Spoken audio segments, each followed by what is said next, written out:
All right, miles and miles to go, so let's start tearing into it.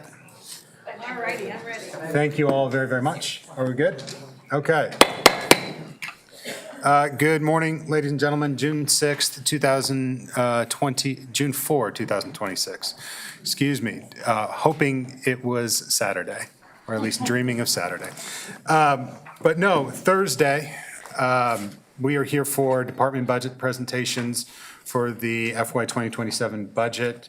The full Board of County Commissioners is here for this discussion, along with Robin Symes and Mark Dapp from Budget and Financial Planning. What we're going to do is hear an overview presentation to start. Thank you so much. And then we're going to hear from particular departments. What I thought would be most valuable for the board is an opportunity to ask questions and discuss particular items with that department. You'll see that the presentation itself is about 60 pages, so I think it might be most conducive to break this up just a little bit. And therefore, after each department, we'll have an opportunity with the departments here to ask questions and seek further information that we need. And then also, if we want to provide some potential direction on items, that we can do so at that time, putting them to the revisit list. I'm going to go ahead and make sure that my cell phone's turned off and invite everybody else to join me in making sure that our noise-making devices are silenced or on vibrate or turned off. Thank you very much for your cooperation. It happens, no big deal. But at this time, unless there's any comments from our county manager.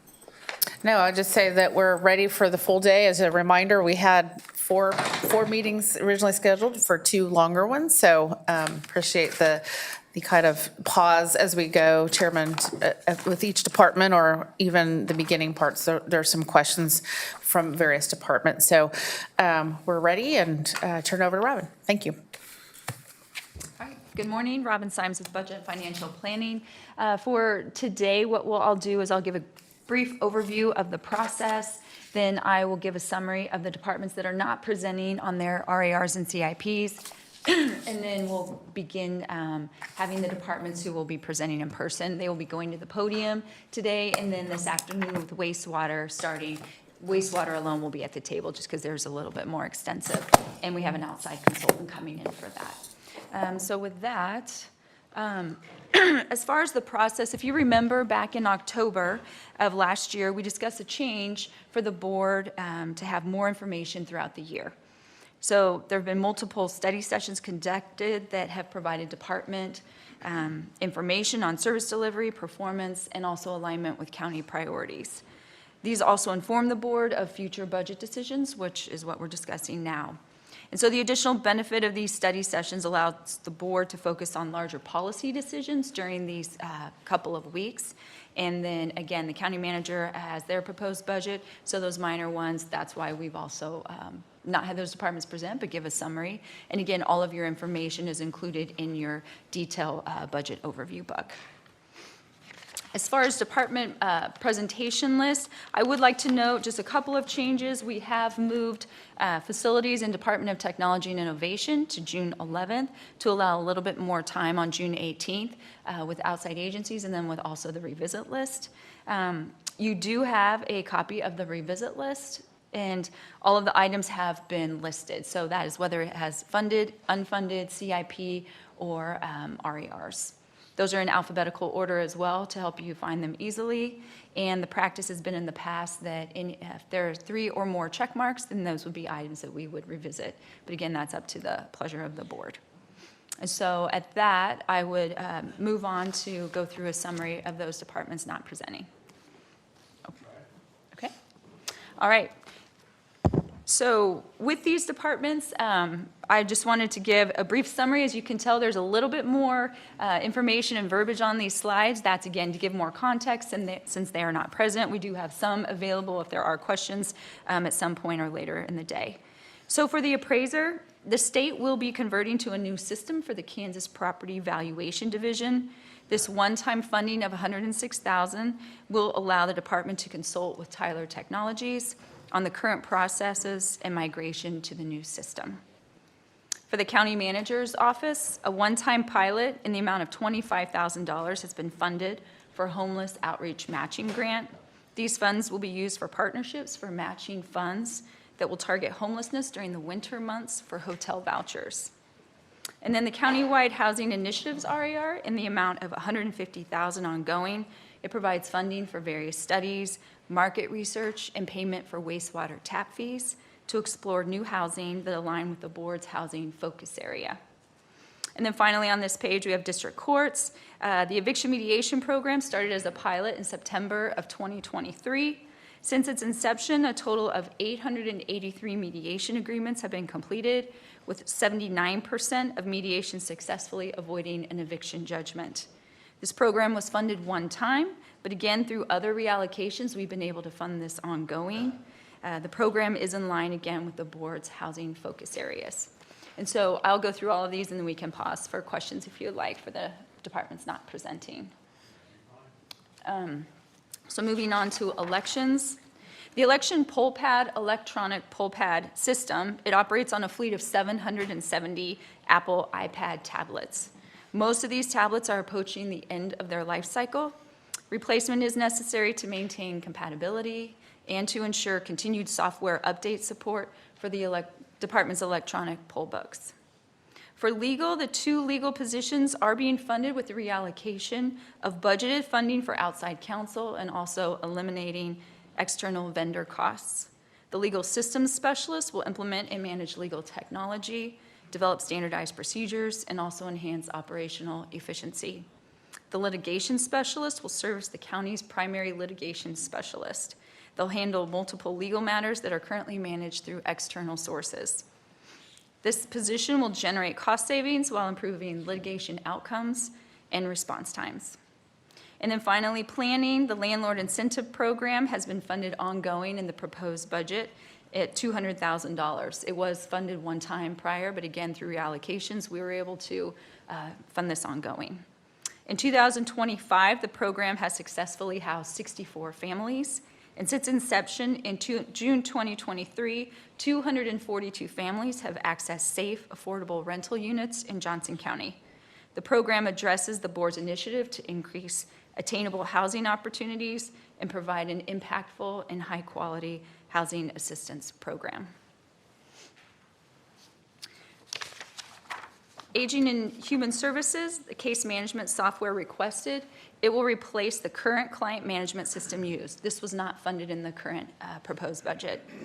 The software no longer meets the operational and reporting needs to Aging and Human Services. The project will be considered in the future after the department has gone through the RFI or RFP process for a better understanding of the type of system needed and the estimated cost. Those processes haven't happened, so we'll wait for new estimated costs for that. The appraiser's office, they conduct field inspections for statutory purposes. This request would enhance employee safety and public visibility by equipping staff with clearly marked vehicles. The appraiser and facilities have worked collaboratively to utilize existing county fleet and prioritize the appraiser's needs during their peak need for vehicles. So again, looking for those efficiencies, utilizing existing county resources so that we do not have to add additional property tax support. For corrections, this request is for 90 body-worn cameras. The funding would cover the purchase of the cameras, secure data storage, and provide staff training on their use. This was not funded in the 2027 budget, however, will be considered in future budgets. And then their contractual increase request for vendors providing medical and food increases, they'll be able to fund that within their existing budget. For district courts, they had a request to increase the statutory line item for language access services. The district court does average 125 language access assignments per week, or 6,000 hearings per year, and they utilize 20+ languages. They do have sufficient funding in 2027 for this request. They actually eliminated some part-time positions. We left that funding in their budget to help offset this cost. However, with the inflation and the increase in those costs, we know that they'll be back in 2028, and more than likely we'll need to look for funds for this service. Elections, They have a $1 million request for one-time funding. That is an estimate right now for Johnson County's share of the replacement of the statewide voter registration and election management system. The state is currently in the process of defining those requirements for the RFI and the RFP. And so once that's completed and we know what the actual cost is, then at that time we would come back before the board for funding for that, as we know that's a requirement. Let's see. And then finally, with service modifications, again, I'm not going to talk about this too much. We've talked about it multiple times. These are the departments that we have included that $5.6 million that we've talked about with service modifications. Corrections, we have a reduction of 10 vacant. Youth correctional advisors, again, that reduces capacity from 40 to 30 beds. However, with their daily population, we have not seen it go over that amount. And so as we've talked about, if we do see a trend where it is consistently above that, then that's when we would come back to the board for any refinement. Communications, we're reducing the number of Best Times magazine, JOCO magazine. Developmental supports, they've had an increase in revenue for both state reimbursement rate and transportation charges. For elections, we have brought in the election worker training. We used to pay an outside location $100,000. Now we're utilizing current resources in the county for that training. Legal, we've increased Cora fees for $40,000. And then planning, we've had an elimination of a vacant planning position. And then we have also moved fire inspections to Johnson County Consolidated Fire District Number 1. And so with that, I'll stand for questions. And again, if there are department representatives here for specific questions as well. Well, thank you very much. And even in just those 8 slides, there's a ton of information. So I'll try to be direct with my questions, but one of the things that I think is a hallmark here is our ability to find surface modifications and continuous improvement to then be able to make targeted investments where the data shows us it's warranted, or to find partnerships in the way in which we provide service to allow those new initiatives that we need to be able to be completed without additional tax support. So thank you all very much for the good work there.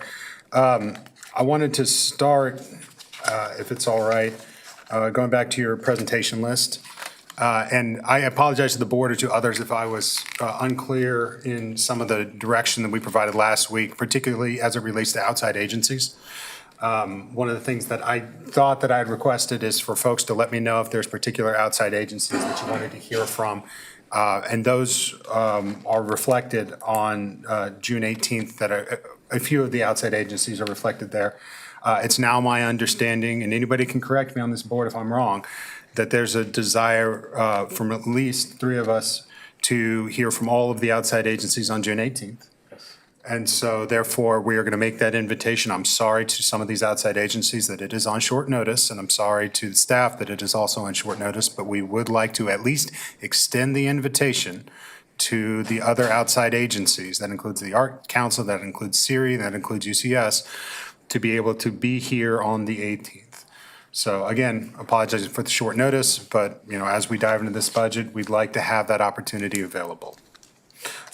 Chairman, can I ask one question? You may. With the timing of when PowerPoints are published, would the board be okay to allow them some latitude so that those presentations could be sent either the day or 2 before instead of a full week before? Yeah, For those last ones remaining? I think so. And we are putting them on short notice, so we can be accommodating in the time in which those can be published as reasonable as practical, or as timely as is practical. But yeah, we'll work with them, and we appreciate their consideration. Okay. Chair. Commissioner Myers. Thank you. Thank you, Chair. As far as the outside agencies go, isn't there a way that we can make it to where it's not such short notice and give them more time to prepare and have the ability to come before us? Because I believe there will be some outside agencies that may say, we just don't have the time to be able to give the presentation. But I think we can, can't we delay that time? Isn't there a time slot that we can put them in later, such as an August date or something to where they have more time to prepare us? Because it's not going to really have effects on the total budget as a whole. Is that correct?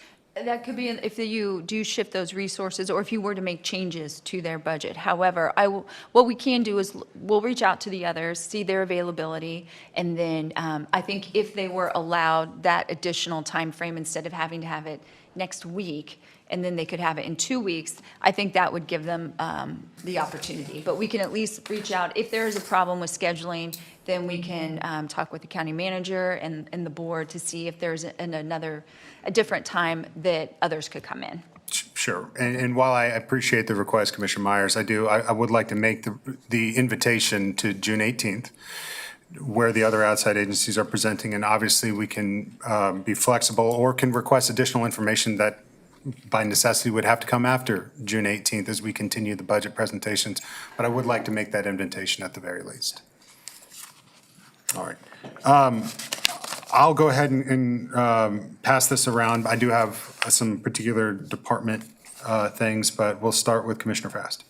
Yeah, I just wanted to highlight under the eviction mediation, there's been over 1,000 mediation agreements, and also on Friday attended a governor's bill signing based on the success and the ROA of our program. It influenced statewide legislation, so there's going to be a recommendation to have eviction mediation in all the district courts. So I know we always talk about ROI, so isn't that the ultimate ROI? Yep, very, very well done there. Commissioner Hanson. Thank you.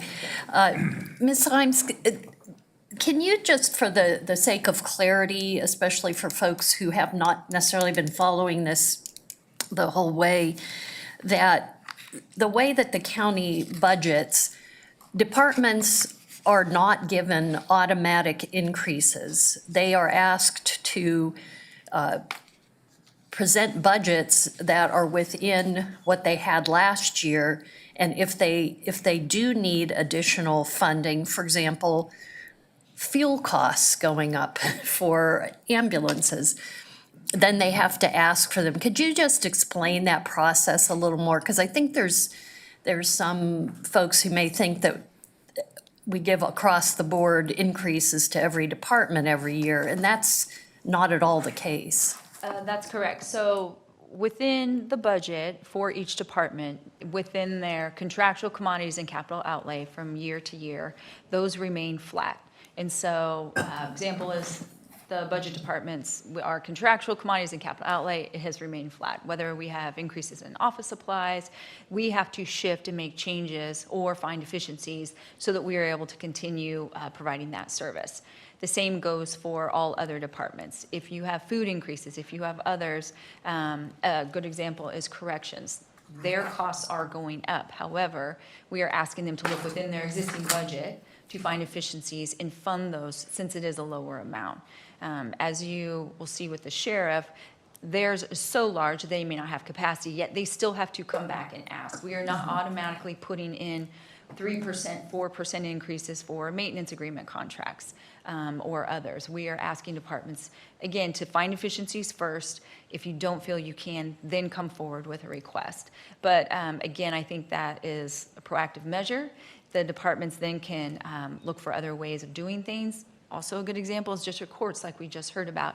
They realized that they did not need those part-time positions. So what they did, they eliminated those. However, then they reallocated those costs to their language services line. So then they were able to fund that for an additional year by making that change. If we automatically gave them that, then they might not have seen, is there a better way of doing this? Is there a different way that I can find an efficiency? So yes, that is required each year, and that is how we've done our budget. I appreciate that. And that's the way it's been done for as long as I've been As long on as this I've been dais. here, 25 Yes. years. Yes. So thank you. Thank you, Chair. Just a little bit more of, I guess, Budget 101. We know that as early as this December of the year before, folks are working on budgets and starting to get information to you, because you have an early January deadline every year for the next year's budget. So my question is regarding corrections, page 9 on the PowerPoint presentation. We know that at the end of this legislative session in Topeka, there's been some change to some statutes around youth and detention. So information and data that we had available to us early on regarding detention use may change in light of this statute. I just want to underscore that so individuals understand that we know that and we're tracking that. At this point in time, the data bears out to do the reductions that have been proposed, but we're monitoring that if the statute has a material impact.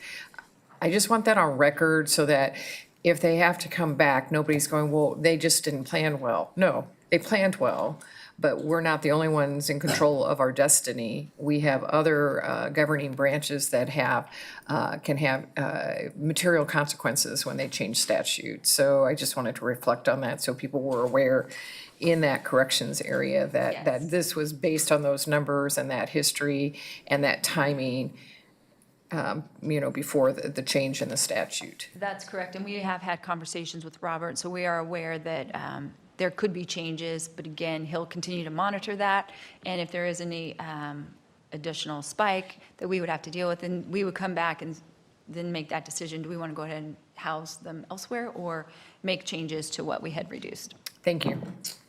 Commissioner Ashcraft. Thank you, Mr. Chair. Ms. Symes, a few questions. The first is rather incidental. Could you remind us wastewater tap fees? What is that again? I believe that's the connection fee to actually hook up Okay, connection to fees. the wastewater. Okay.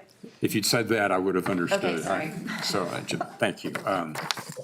Well, most of these items, from my perspective, are rather de minimis, but several of them, for example, the countywide housing initiative, the eviction mediation, as Commissioner Fast noted, the two in legal, and the one that the landlord incentives.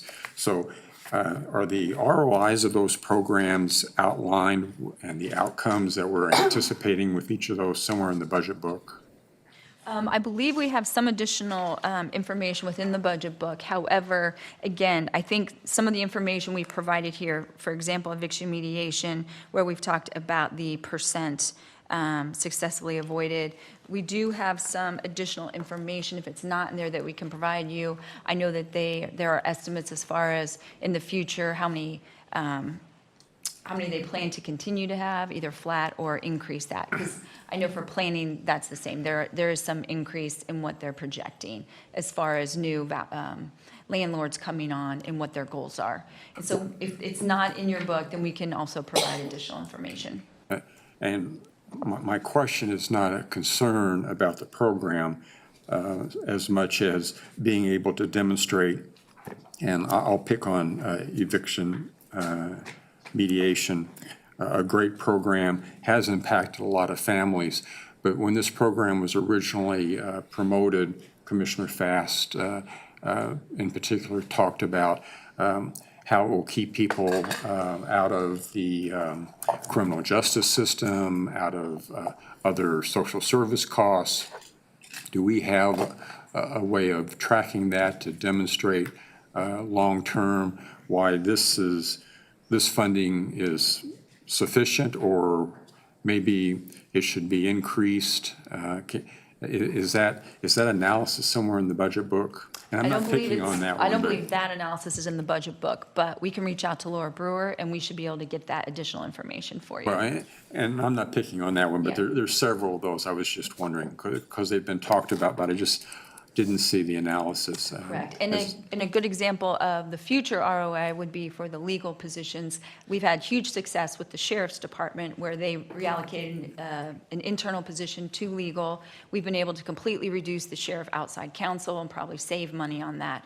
And so we're assuming the same result with doing this. And so we don't have that result yet, but we'll track it through the next year once those positions are on board, and then we can always report that out. Mr. Chair, if I may, just quickly. And that's a fair argument. The question, though, is what are we projecting? So as the program goes forward, we can then assess that, yes, this was a good investment, and if it was not, then we can make judgments otherwise. Well, is that being tracked? Is that goal been set? It is being tracked by the department. And so we can pull, if you send me the list of which ones, then we can pull that information from the department and provide that information. Thank you. Thank you, Chair. Well, I just want to say publicly, I think that staff has done a really good job. You look at some of the consolidations and looking at that at a holistic approach. I think they've done a really good job, and I don't think they get credit for that. And I don't know if this is a time and place to ask it, but, or if I should wait. Because I know that when we got in a presentation from the election office, I see the reduction of training location, which was a great reduction. But I also saw of shutting down the different poll locations. Is there any way to get an analysis if the primary, if those stayed open during the primary, and then if those were closed down later in the year? Is there any way to get that from her, that she would be open to that? We would have to reach out to the election commissioner for that information. And let me build upon that real quick. As I'm looking at the election office, obviously, when you have different election cycles, even years to odd years, the needs are a little different. But if you even look at the 2025 spend compared to the 2027 budget, the personnel services is lower.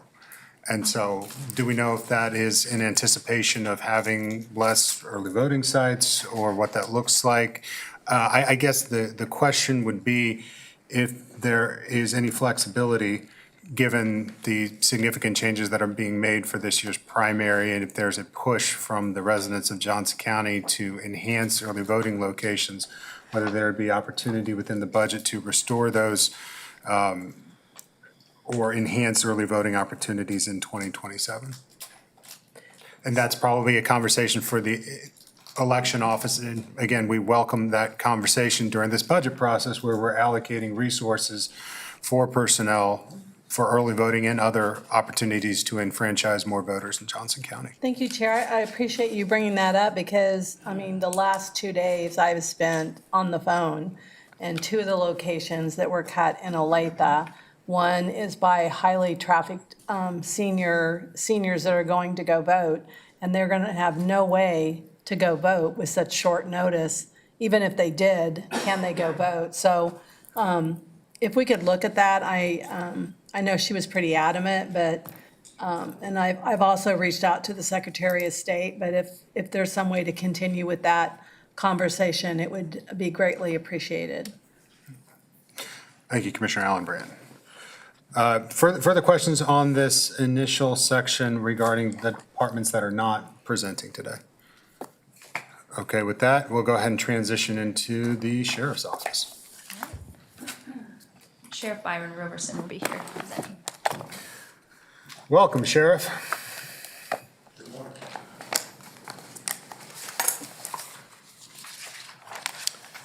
I have with me today Brian Seidler for any hard questions, and I have the undersheriffs for any phone a friends. I'm going to do my best to give you a good picture of what we need and what's not funded. We're going to talk a little bit about pay, but that won't be in your packet, but it'll be very short. First off, I'd like to say thank you to the board, CMO's office, and especially budget for assisting us in getting this all together. The first one up is Axon contract. This is a restructure and enhancement to extend the contract that we already have with Axon. And just so everyone knows, you probably are familiar with tasers and body cameras and body-worn cameras and fleet cameras. All of those things are made by this company called Axon. We're also increasing the interview room cameras and a variety of other software packages. Part of this extension of this contract is also to enhance further technologies that come out. I'm sure everyone is aware of something called the Drone as First Responder. This will be part of this package, and it also will include future items that come out by this company where we'll be able to capture some of those. But the Drone as First Responder in particular, just to give you an idea of what that does, many other agencies in Johnson County are already using this. So we are going to join them in using that technology. One thing that you can use that for is something as simple as a motorist assist or a abandoned vehicle of some kind. We have a very large county of unincorporated that the sheriff's office does patrol. And so it sometimes is a little bit longer response time than those in the city. The Drone as First Responder will be something that will be ran by our communications center. It will be able to be sent up and go to a location that may be there before the deputy is able to arrive, and give them information such as the motorist assist is actually an accident, needs emergency, needs a code 1 response, or that vehicle is not even there, so we can turn that vehicle around and keep it in a district that it's supposed to be in without spending an exorbitant amount of time responding to something that's not there.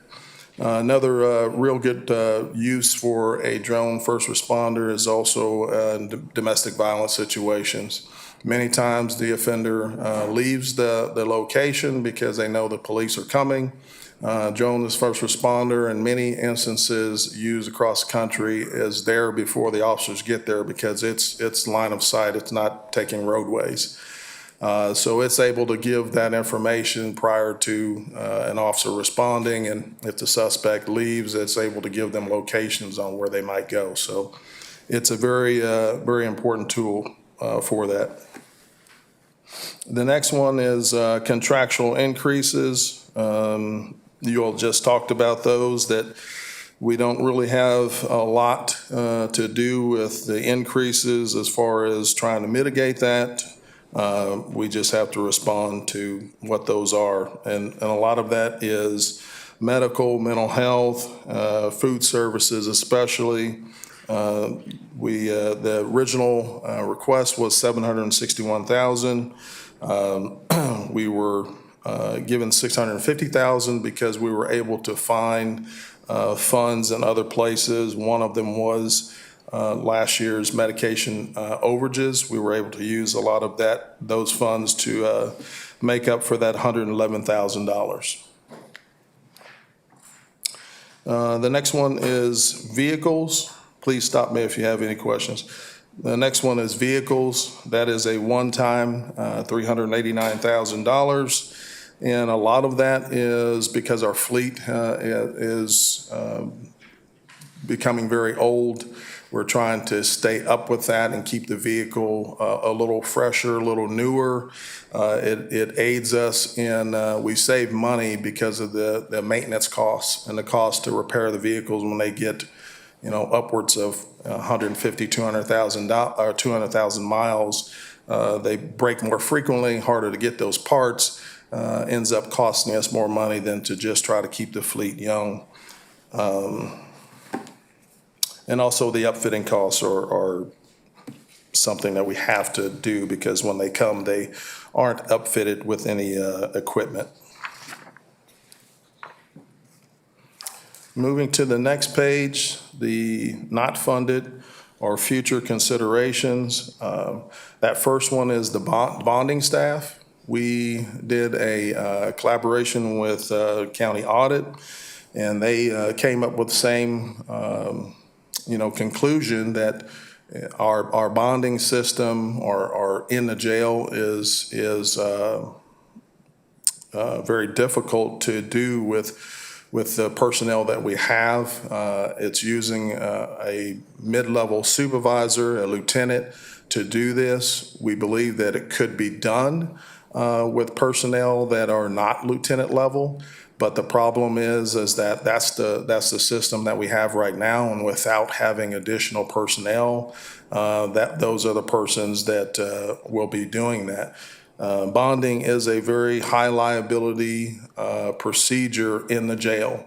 As probably you've seen across the country from time to time, that people are either kept in jail too long or they're let out when they shouldn't be and commit crimes that come back to haunt that agency.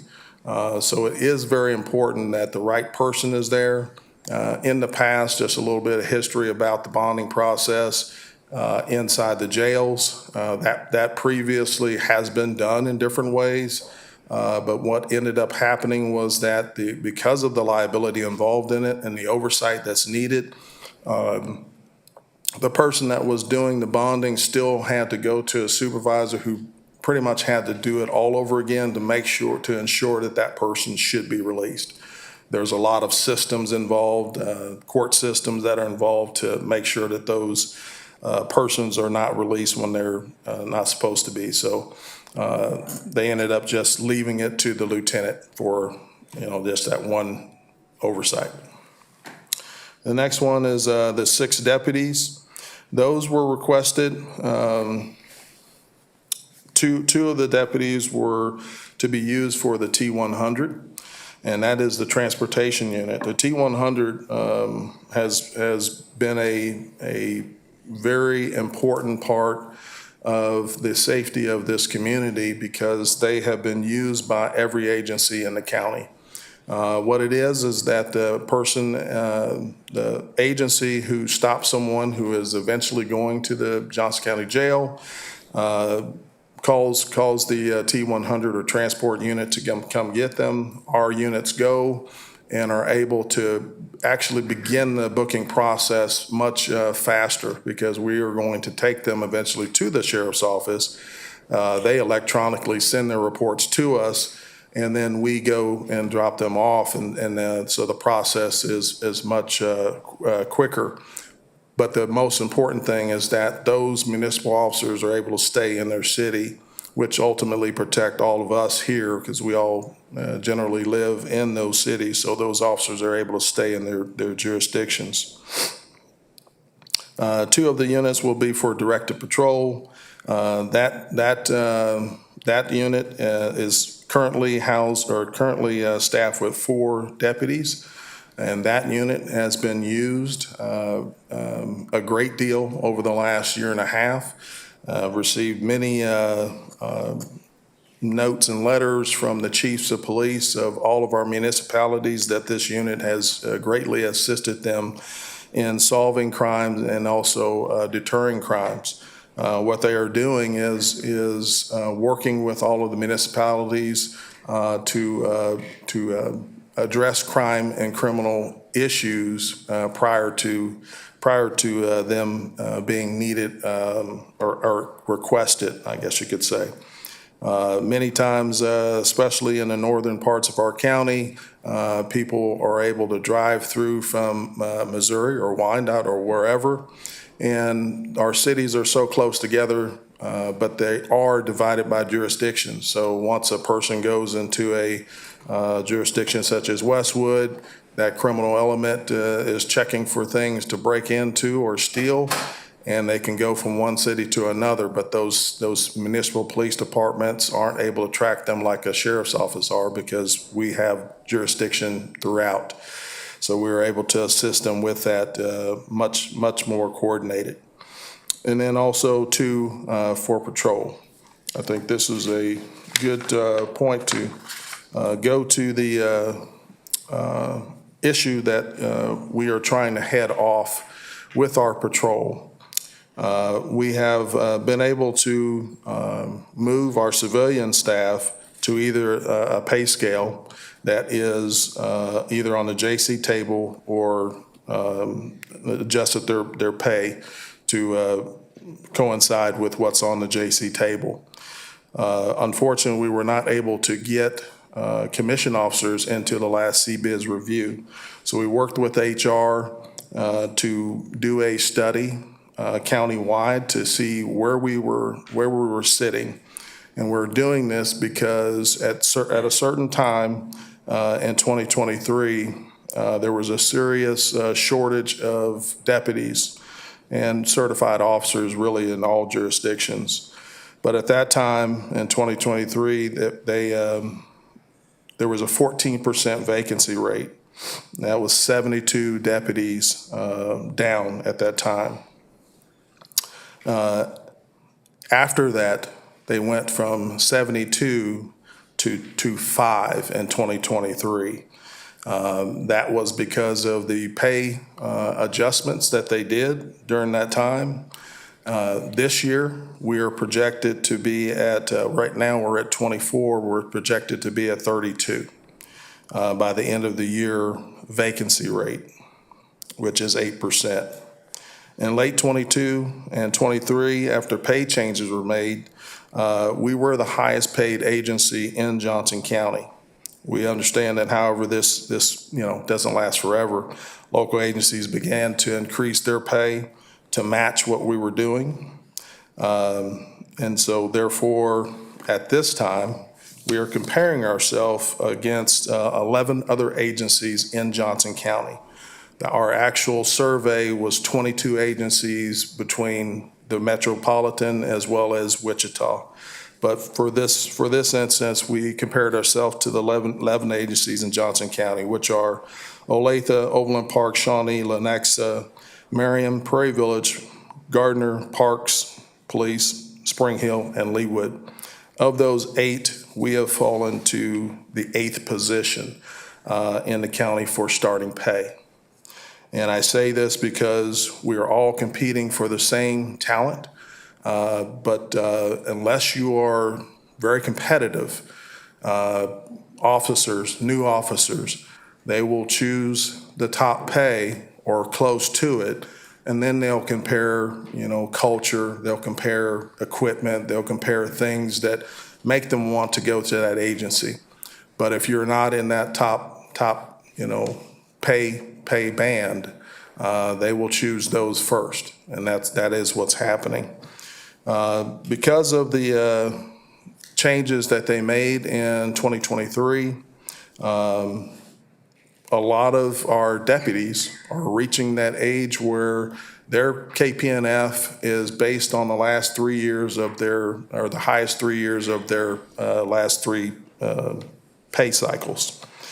And because of that, we have a large percentage of our deputies that are becoming of age to retire. The trend in law enforcement is not long-term. It is get to the point of retirement and then retire. And we have a large percent that is becoming, that is hitting that level. Just for reference, we currently have 17.5% of our certified deputies, which is 86 deputies that have 20 or more years. And many of those will be in that 3-year window next year. We don't know how many of them are retiring, but we do know that that is the trend. So back in 2023, to fix those pay discrepancies because they had fallen behind, because we don't necessarily every year do a cost of COLA increase or anything like that. We do surveys 2 to 3 years sometimes, and that kind of puts us behind.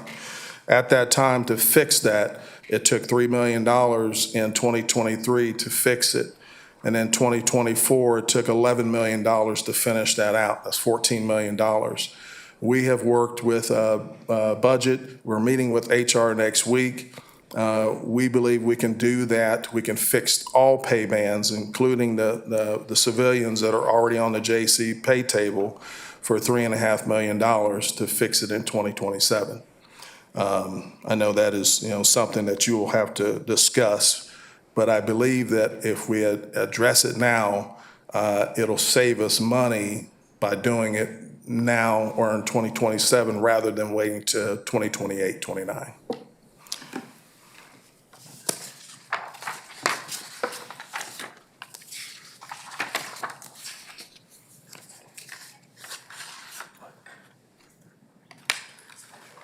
Oh, yeah, number 2. That's on that page. So the security specialist, that is we talked about, this is for the admin building. This is to enhance the security here. That was $313,000 ongoing. We believe we have enough, and we have enough ability to move some positions around this year to complete that upgrade. The equipment is for the magnetometers that check for weapons coming into the building, and that is all a one-time increase, or the equipment is a one-time increase. The specialists are ongoing. This is something that we are seeking direction from the board on, if this is something that you are wanting us to continue to explore. And I know we've had some executive sessions and talked about things related to security in this building. And so we just are waiting for direction on that.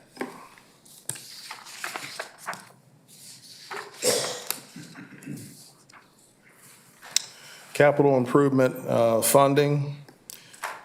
That is the evidence room for improvements to our the operations center, which is next to New Century Jail. That is $749,000. This project entails making the storage areas more efficient, security measures, because the building was built in 1998, not necessarily built for a property room for the future. So it did not have a lot of proper ventilation, which is why when you come to the operations center, at times when you walk in, if you're familiar with that herbal smell, you will immediately smell the smell of marijuana when you come into the building, because the ventilation does not work properly. This will help make sure that all of the fumes from that room are out or headed out of the building like they should be. But this, even more importantly, the sheriff's office is attempting to become an accredited agency in Kansas through the CLEAT program. And this is one of those items that we have to complete in order to attain that accreditation, to have our property room properly ventilated. The countywide card access upgrade, that is a project that is part grant funded and part funded by the county. Currently, Johnson County operates 260 control panels that you see every day and 1,800 card readers throughout the organization. This project seeks to replace all of those card readers so that we have a more efficient technology to safeguard unauthorized entry. This is funded through congressionally directed spending, public safety sales tax, and unexpended prior CIPs. Not funded future considerations, emergency vehicle operations course. And that is the course that every certified deputy has to be trained in. Emergency driving, pursuit driving is one of the highest liabilities of a law enforcement officer. And so we have to make sure that our deputies are properly trained in that. Currently, we do not have a training facility in Johnson County. We spend approximately $2,000 a day to go to the north side of Independence, where there is a track to train. And that's what most of the agencies in Johnson County do. We have been trying to find partners to address this issue. And we have talked to Olathe PD, who has the capacity in a land that they have. but we're not sure, whether or not they're going to be able to do this, but we are in ongoing negotiations with them to possibly partner with them. We've also found another possible partner with the Kansas Law Enforcement Training Center in Hutchinson is interested in possibly partnering with us to put a EVOC course and possible training facility here in Johnson County, possibly on the land that we have. And so we're working various avenues to try to see if we can make that happen.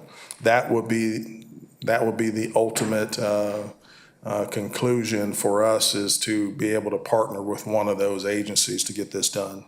Fleet storage building, most of all of our vehicles are outside. We have very expensive equipment, some of it which is housed in different various buildings, but not in a single site.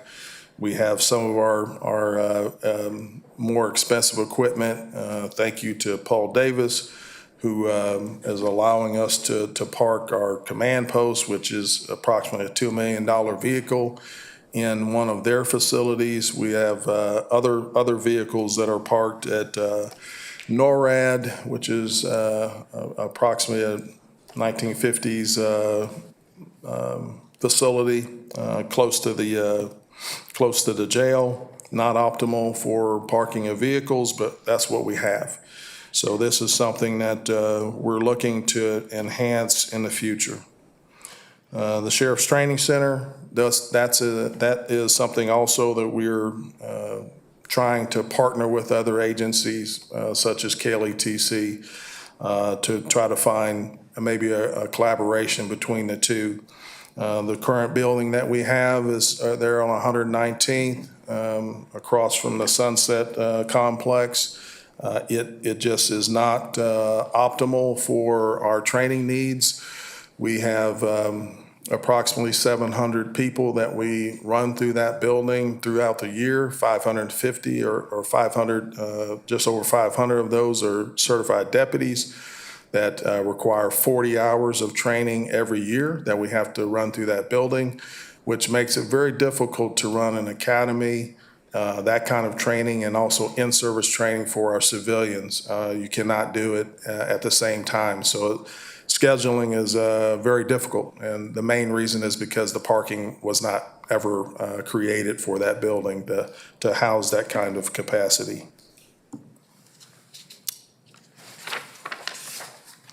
So police services, Sheriff's Office service modification, these are things that we were able to capture funds in excess of our budget. And those are service contracts with Edgerton and DeSoto. We were able to capture what we believe is what the Sheriff's Office is required to do that job for those cities under contract. The SRO contracts go up also because of the cost of the deputies in those school districts. That total is $563,000. That is a surplus or plus. I believe that's the last slide. All right, Chair, thank you very much. And I know we dove into a lot of the details when we had an earlier study session regarding some of these, so I'm going to keep my questions just kind of at the higher budget level, particularly on some of the RARs. And first of all, thanks for your partnership. It's great to be able to have this level of collaboration with the Sheriff's Office. It's a breath of fresh air, and I think because of that, we're making some better decisions here, so thank you. In the bonding services, we talked about this. There was a audit that was conducted within our audit department on these bonding services. And so I wanted to get an idea on the return on investment for that. Obviously, the civilian position would be a cost to install, but how does that offset the current cost from this work being done by a lieutenant position? So lieutenant position is obviously a much higher pay grade, pay scale than a civilian working that same position. And that, I don't have the exact numbers, but. Yeah, about 50,000 for each employee increase to have it as a lieutenant. Because the lieutenant, really, they should be doing more supervision rather than administrative paperwork.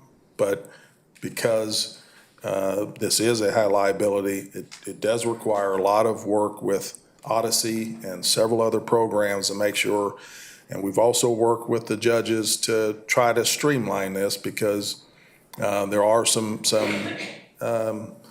administrative hurdles with some that still use paper. So all of that has to be calculated into the release of these inmates. But we believe that it could be done probably with less than 9. We're looking at a smaller number and trying to figure out, can they be housed in one building and respond to another building when needed, things like that, using certain times, but that's kind of tricky when you're trying to release them at the time that they're supposed to be. But we've been looking at, is there a model where we can release them at certain times so we can use personnel in those buildings when they're there? So we're looking through various things to try to figure that out. Yeah, what I'd be really interested in seeing, maybe if there's an opportunity to ramp this in, not only to help implement the service being provided in the most effective way possible, but through some of these civilian positions to take over the bonding duties. And then over time, whether it be attrition or otherwise, moving those away from the lieutenant positions, because at the end of the day, it's going to be economically positive for the county. Understand we're not going to do it all at once. I think that was not fair to the process, fair to the lieutenants. But I'd just be curious to see if something like that might be possible. Well, and just to clarify, and correct me if I'm wrong, Sheriff, they want to have the 9 new, but then keep the 9 lieutenants for their existing staff. So there wouldn't be any ability for attrition or reduction. They want to have 18. So they want to keep their 9 and then add an additional 9 for bonding, remove those 9 and then put them within their existing workforce. Okay. And is there a need at this time for 9 additional lieutenants in other parts of the Well, we are Organization. looking to see, we don't know what that looks like because it's never happened. So there may be a possibility to use those lieutenants in different capacities and maybe reduce them. I don't know at this point, but they also have they're doing this as well as trying to do their other jobs. So they are still needed in those positions. But what ends up happening is they spend a lot of their time doing this one particular job. But they still have other jobs. They're still the lieutenant in the building. But unfortunately, they have to really rely on their sergeants to do the bulk of the supervision. They should also be doing the supervision, but they have to do this particular job. I appreciate helpful context. We'll go to Commissioner Myers next. Thank you, Chair. Well, you hit on the one item that I had marked that I just want to get a better handle on. So when we're talking about this bonding staff, we're utilizing 9 lieutenants and we would be replacing with 9 civilians. And the difference in pay would be about $50,000 per individual. Is that what I'm hearing? I don't know that we're ever going to get rid of the need for, and you can tell me if I'm wrong, but the need for oversight of these civilians. Once they do this bonding process, there's still going to be someone that's going to needing to oversight whether they're doing what they're supposed to do in a proper fashion, as you're saying is going on right now. even with our lieutenants, if I heard you right, that even when the lieutenant's doing this work, there's still an oversight of a person making sure that what they're doing is done correctly, and I think that's important. And so that was kind of my question, was trying to really get a better handle on what is the actual need of civilians versus the lieutenants and the numbers that make it work. And it sounds like you're doing the work to try to figure some of that out, but it's not something that we could actually make a good decision on today, or even this year, as far as making this a reality. But that answers some of the questions, though, that I was wondering on, trying to get a better handle, because I'm like the chair. Anytime we can put a civilian into a position to be able to handle the work, to free up our officers to do more needed work, not that the bonding is extremely important, but I do think it could be handled at a civilian level, or at least I'm hopeful that it would be able to be done at a civilian level, and allow those officers to do whatever else is needed throughout the department. We'll go to Commissioner Brewer next. Thank you, Chair. I have a few questions, and I'm just writing them down so I do not forget them.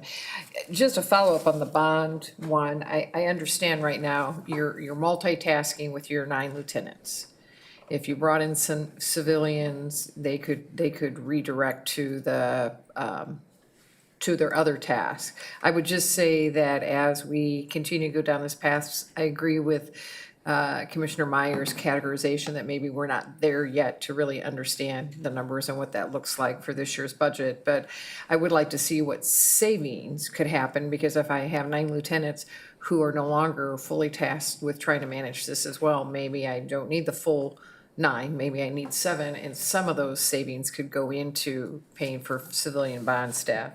Bigger questions I had for you were. Can I say one thing to Yeah, that, absolutely, Commissioner? sorry. Right now, the jail works very similar to patrol. We are minimum staffing at all times. And if we are able to possibly move these civilians into that position, the lieutenants and the sergeants they coincide together. But as it is now, you can't have one without the other. In patrol is the same way. We are minimum staff, so therefore, if someone's out on FMLA, which we have, some from time to time, we have 10 deputies out on military leave for up to a year. We have, deputies that are out for various reasons. When they are out, that is just straight overtime, because you don't have a choice. We don't have a relief factor. We don't have people to come in and work for them. The lieutenants possibly could cover that overtime in the jail for those supervisors, for those sergeants that are off. With sergeants off, the lieutenant can cover. That a relief factor could be built in. That is a possible cost savings by doing the civilian staff. Yes, they will still have to be some oversight, but it's very similar to when a deputy writes a report, sends it to a sergeant. Sergeant doesn't write the report. Sergeant doesn't do it over. Sergeant just kind of, make sure that everything is the way it's supposed to be properly sent, and then it goes on. This is a similar method. I appreciate the clarification. So in your presentation, you were sharing about the pay differential that was addressed in 2023, where we kind of ranked in pay with law enforcement agencies in our region, and that the original pay differential addressed some of those higher vacancy rates. They went down, now they're creeping up again. Where I was a little bit confused, you had indicated about $3.5 million in today's dollars would help address that gap and help address the vacancy rate.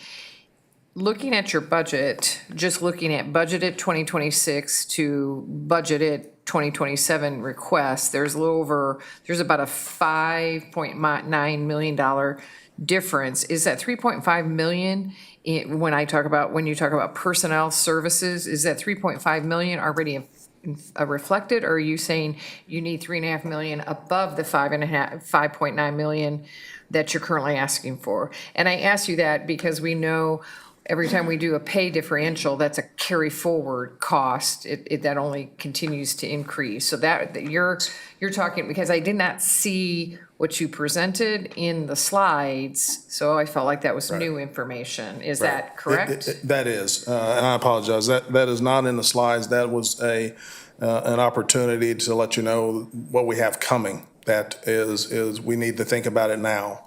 And that's why I talked about, that's how we have worked together to try to fix this problem in the future, and that's what it would take, and that is what it took in 2023 and 24 to fix that problem then.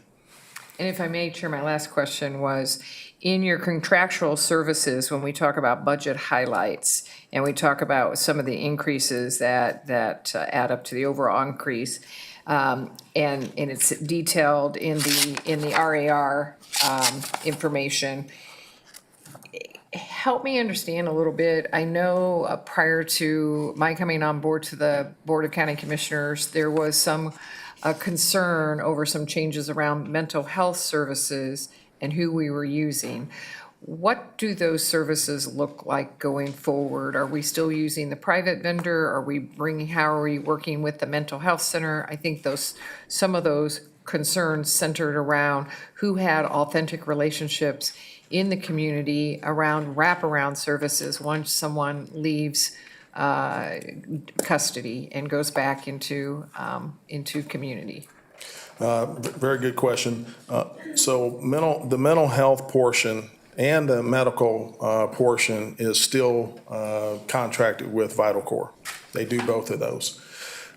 We prior to my administration starting, they made the transition from Johnson County Mental Health to Vital Core. And I believe that was more of a financial issue, that Vital Core had a more cost-efficient cost than Johnson County Mental Health for the services that they were providing. Johnson County Mental Health, we have been in constant communication. They are still involved in mental health in the jail, but they are taking a role of reentry.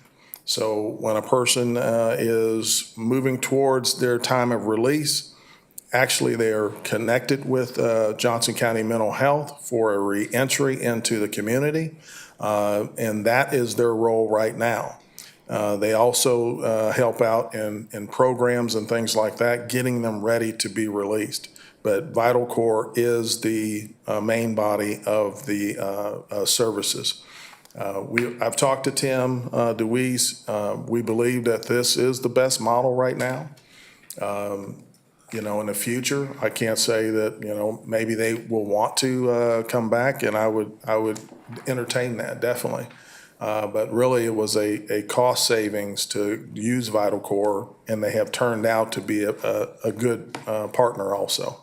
So the budget request that you had in the contractual services is having Johnson County Mental Health having a role in reentry? Is that reflected in, are they No. being compensated for the services provided? Just for Vital Core. Their services, they are doing through their own budget. Thank you. Commissioner Allenbrand. Thank you, Chair. Well, I also had questions on the bonding, and I think those have all been answered. But I just was wondering, on your pay rate, what are you trying to do to get that up to speed to be more competitive? That's one of my questions.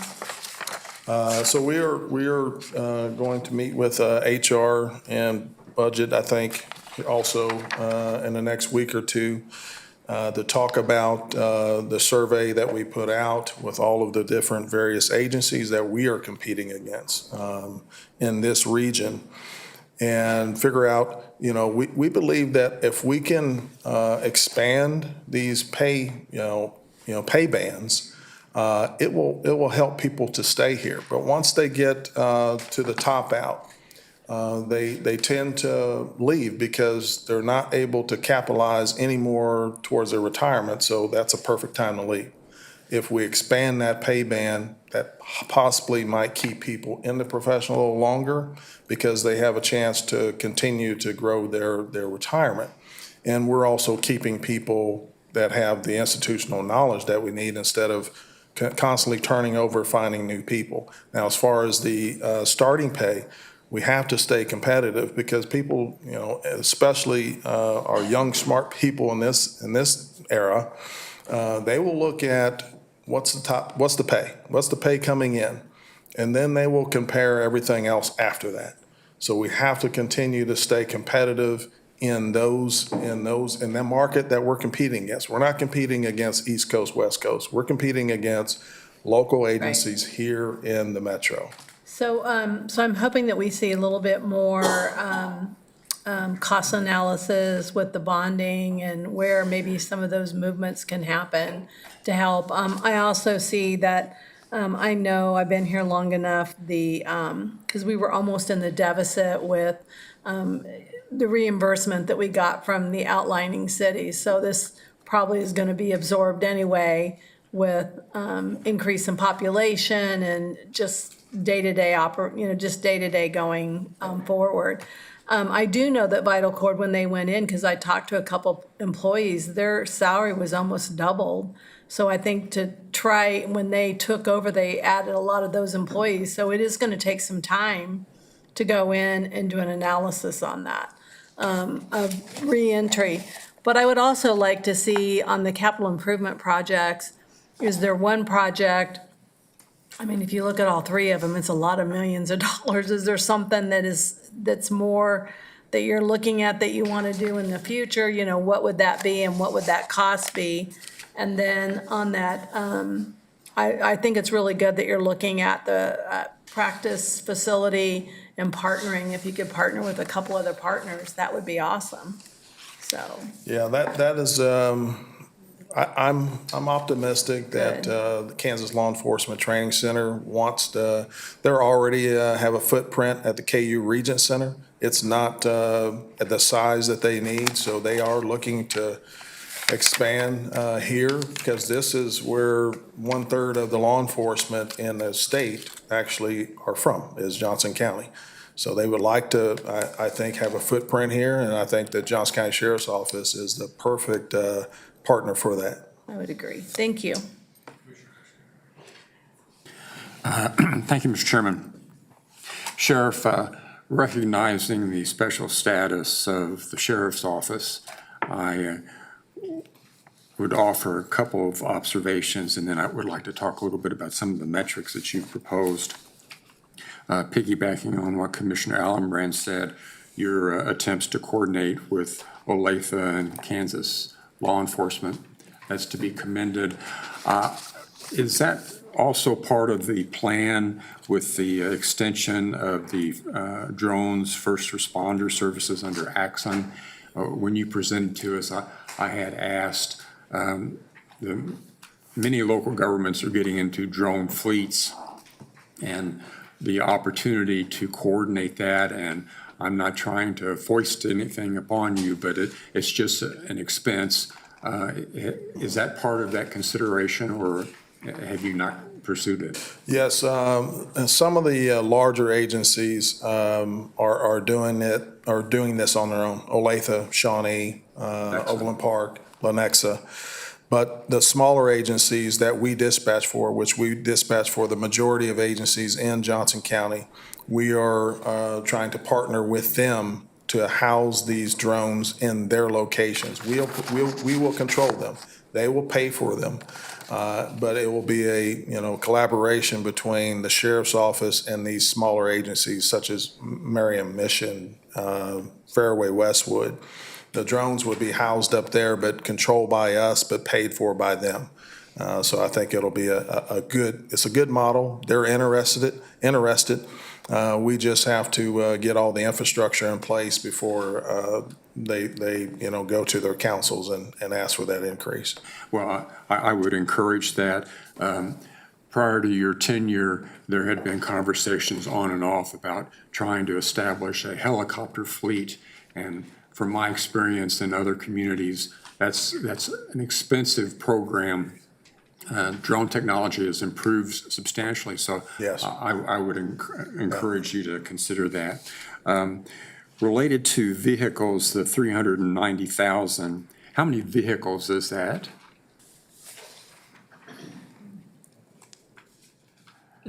I'm phoning a friend. I'm estimating 5 to 6, but I wasn't clarify. sure. Oh, go ahead. So you've got about 5 or 6. 5 or 6, yeah, that's what I would, okay. And that's in addition to the 700,000 that is in their ongoing operating budget to No, take them above $1 million. I hear you. So I would hope that that's being coordinated to the greatest extent possible with Mr. Butler, Chris Butler, in terms of both purchasing and your issue of storage of vehicles. I'm assuming staff is doing that readily. We are looking for opportunities. The sheriff is managing their own fleet, and that upfitting is performed by sheriff FTEs within that department. But I think that we're looking for any sort of opportunities. that we But, can. there may be some opportunities in terms of economies of scale working more closely together. So just an observation there. Questions related to your metrics. And I want to frame this one because I was noticing a fairly significant decrease in, let's see, employees who are engaged at work. And that's not necessarily a criticism because quite honestly, we have a new sheriff in town. And your style and behavior and expectations are different. So there will be some adjustments, I'm sure, in both programs and personnel expectations. But I didn't see anything in the budget where you were trying to provide any additional resources for that. Is that something that you're going to address in-house, or are there other monies available that just aren't reflected in the budget? I'm sorry, Mr. Ashcraft, I'll have to ask for a little clarification because I'm not exactly sure what you said. Employees engaged in something? Yes, the metric, improved staff satisfaction, percent employees who are engaged at work, correct? Correct. It went from 85 or 86% to 71%. Correct. And the value of metrics is for policymakers to be able to see that and see, well, what areas need attention. And I was just wondering what attention. The survey, yes. Yes, we are, a lot of that is listening to your personnel. We are doing a lot of things to try to engage them from various forms, from social media to, the SharePoint that we have to gather information in, to, get their opinions on things, meeting more frequently, making sure that the new PIO manager has the information sent. So you're all the doing way it through. internally. There's no Yes. budgetary request. Okay. No. That's what I was wondering about. The next question, and Sheriff, historically, the sheriff has viewed the development of metrics independently. Last few years, there has been a more consistent, dedicated effort to make the metrics fit into the format that the county is prescribing, and I appreciate that. In years past, though, I had asked about outcome measures, and I just didn't see any metrics here related to, or quite honestly, crime. Is crime up, down, by various key indicators? I know those statistics are available nationally, and I was just wondering, is that something that we will be able to incorporate in future budget proposals and performance indicators? Sure. I can send you those anytime. We have a crime analyst that is super, working with all of the other crime analysts here in Johnson County. I can tell just off the top of my head, I get a weekly report on crime in Johnson County and crime with the sheriff's office investigation. And right now, our many crimes are down, especially our violent crimes are way down. Auto thefts are down, burglaries are down. I'd love to take credit for that because a lot of those issues happen in the heavily populated areas of Johnson County and the 435 loop, I like to call it. And I think that our directed patrol unit, working with every other municipality, is maybe having an impact on that, because I constantly get comments from people who live in those communities that say, I've never seen that many sheriff's office vehicles before. Because of our rebranding, they're easy to see. But those crimes are down. I can send you those stats if you like them. And Sheriff, I'll mention on pages 47, 48 of the budget book, line items 18 and 19 of your key performance indicator dashboard, look at crimes per 1,000 residents in the sheriff's patrol area and crimes per 1,000 residents in all of Johnson County. So we got them on there. Thank you. We'll go to Commissioner Fast now. Yeah, one of the, like, I watch all my 11 city council meetings, not every month, but I try on a regular basis. And when we brought forth the increased salaries at the county for the sheriff's office, then it goes to each city to raise their salaries. And these smaller cities, Westwood, Mission Woods, there's not a lot of room in their budgets at all.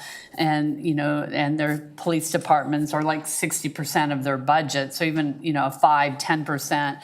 And is there any way for like your office and all the city police departments, so there isn't that rat race and competition between each other? You know what I mean? That you have, and you're laughing, I know maybe that's a dream, but, in terms of how it impacts taxpayers, with the rate of inflation, then the cities raise theirs, then we're below, then we have to raise ours.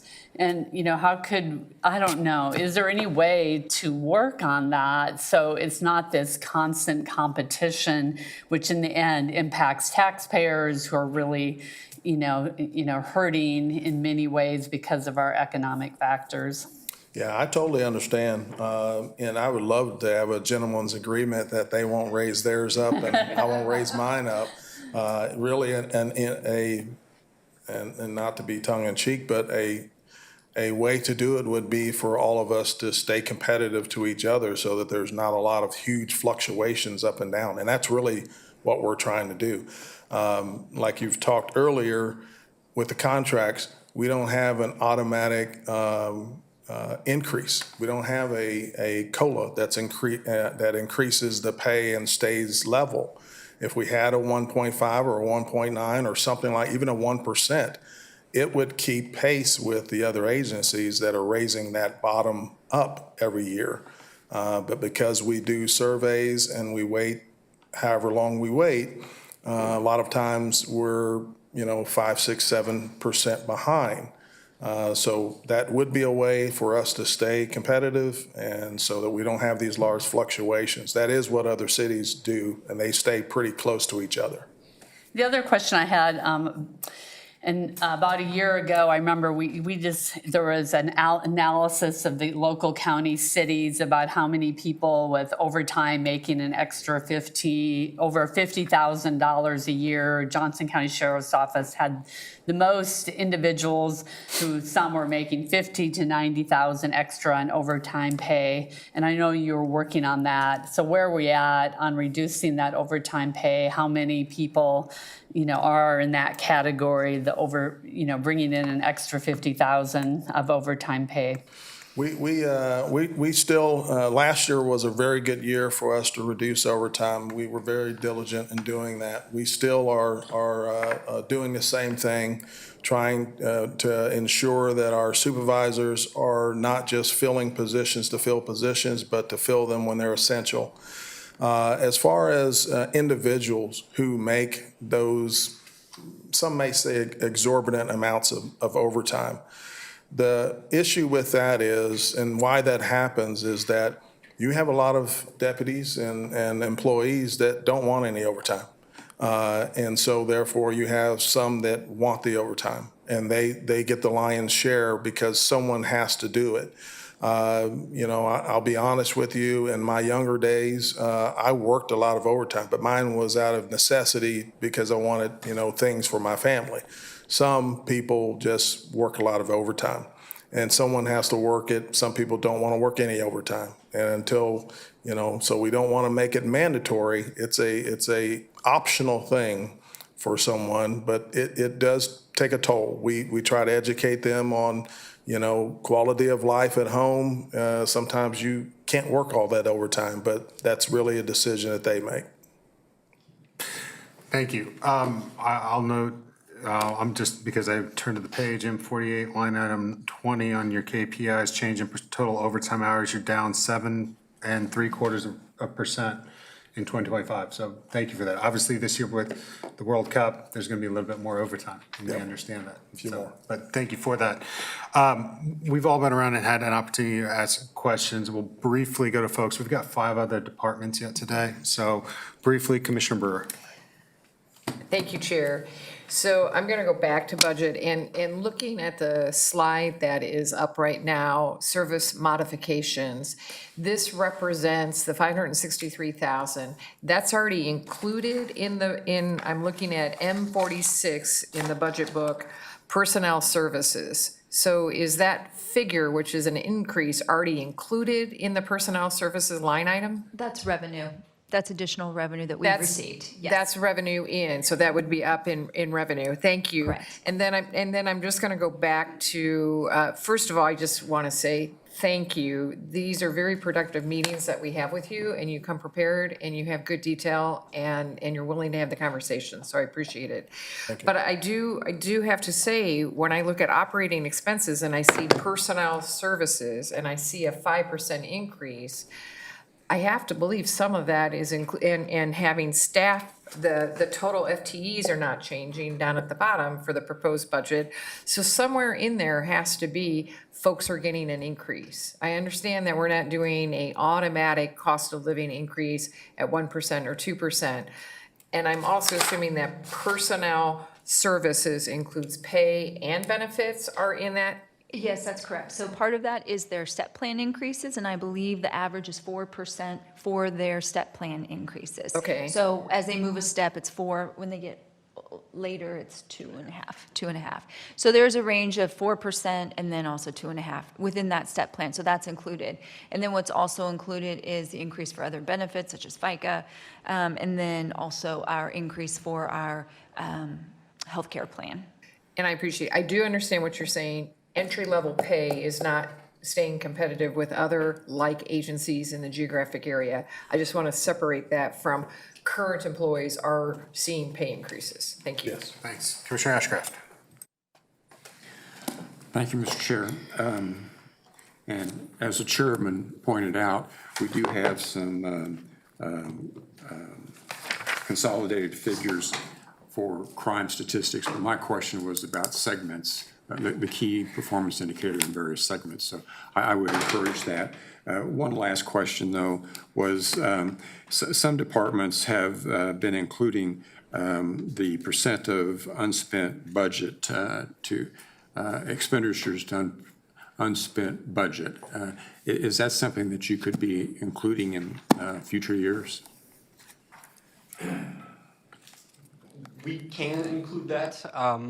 They were slightly over their adopted budget in 2025. They're understand. going to be under in 2026, but maybe a discussion about the merits of that particular measure at a later time would be warranted. Okay, thank you. So, thank you very much. When we're talking about big rocks, this is a big rock, and I understand that we spent a lot of time on it, but this is a core service. And one of the things that I think we've highlighted in this budget is we're protecting core services first and making sure that we can maintain the level of safety and the feeling of comprehensive safety within Johnson County. So I appreciate the partnership we have here. Obviously, to the point that was made by Commissioner Fast, Commissioner Brewer, there's an enhanced need for safety and personnel being a big part of that, and operations being a big part of that moving forward in a competitive marketplace. but with personnel being a big cost of that, we think about how we're funding these agencies. And yes, it's a braided component within the sheriff's department.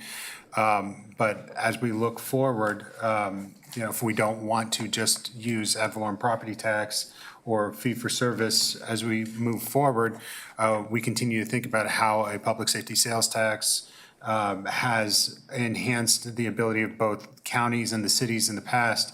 And I think when you have a lot of visitors coming to town, they all use public safety services too. So something that we need to continue to think about as we move forward in future budget years is how we braid those structures together comprehensively and effectively. More? Sheriff, I'm sorry. There had been some discussion about service fees for fingerprinting services. Is that included in this report? It is not, it is? It is included, yes. There was actually some conversation about if they would be able to charge those before 2027. They have now actually started collecting those, so they're in the 26 estimate, they're in the 27 numbers as well. Thank you. All right, thank you. Sheriff, thank you very much. We'll move on to DES at this time. Paul Davis will be coming up to the podium. Great. Do you need a break? Anybody? Okay, DES then.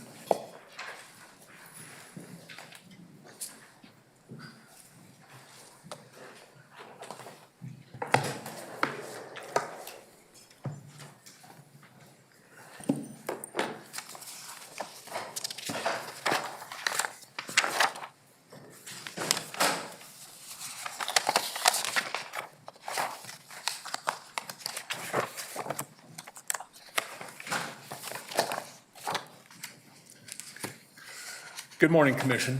Thank you. First, I'm going to begin with a brief overview and let you know, and your constituents know, that the Department of Emergency Services executive team works collaboratively to assess program needs, identify and prioritize funding requests, and then presents the request to the Director for consideration and possible inclusion in the Department's request for additional resources to the County Manager.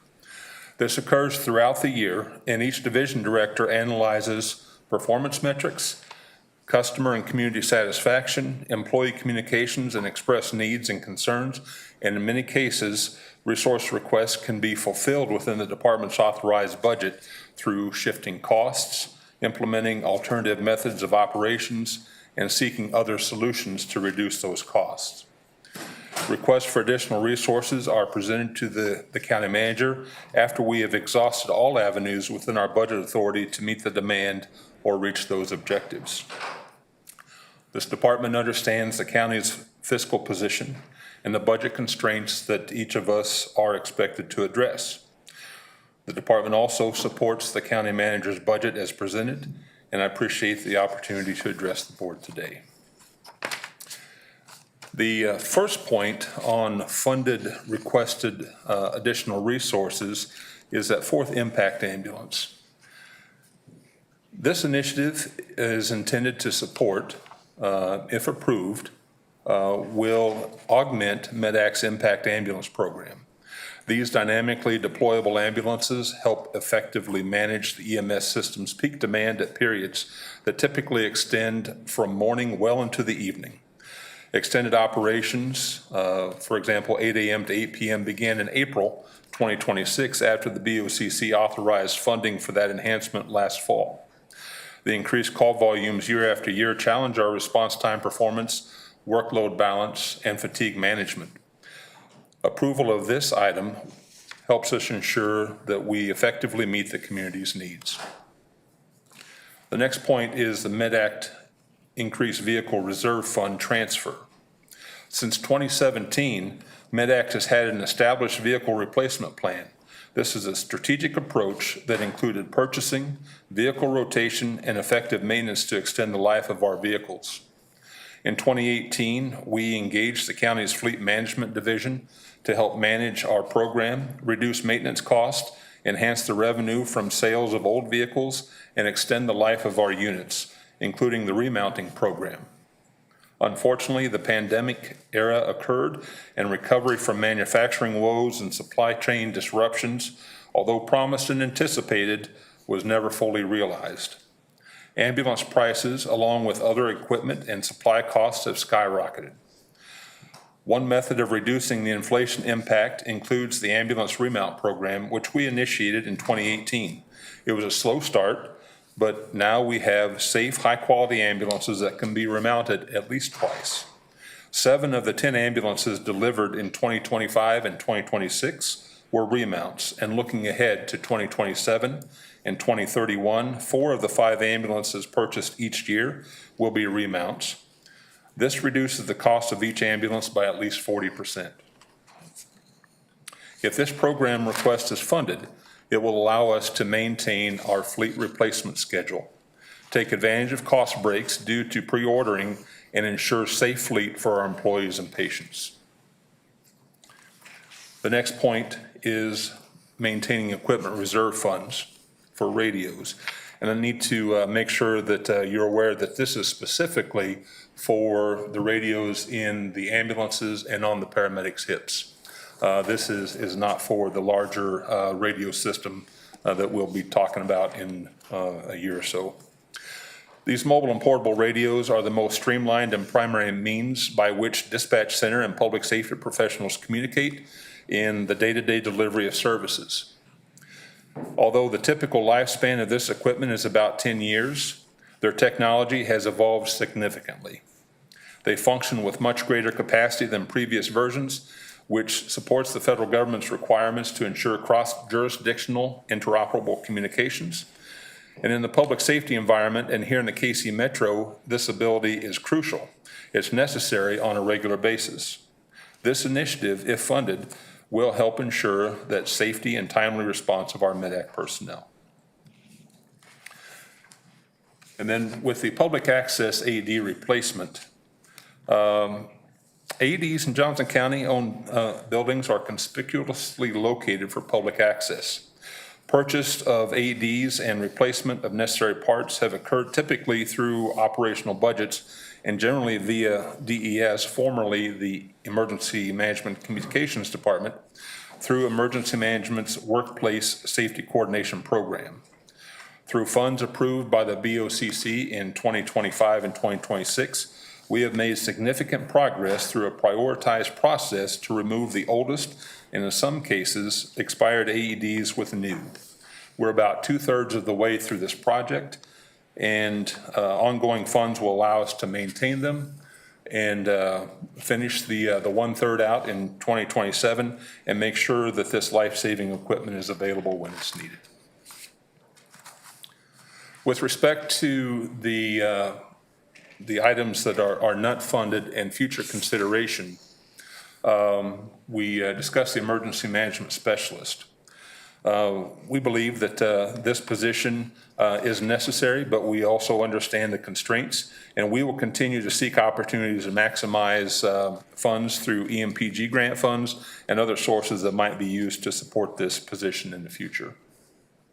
With the MEDAC body-worn cameras, we also know that body-worn cameras are tools that can be utilized to mitigate risk and de-escalate violence. They can also enhance clinician skills and confidence, resulting in better outcomes for our patients. Chief Coleman has already reached out with Chief of Staff Aaron Wynn to discuss the grant opportunities for these initiatives. And then secondly, I just touched briefly on the administrative assistant, emergency management training specialist, medic training captain, special operations equipment replacement fund, and ECC dispatchers. These are all necessary as we look to the future.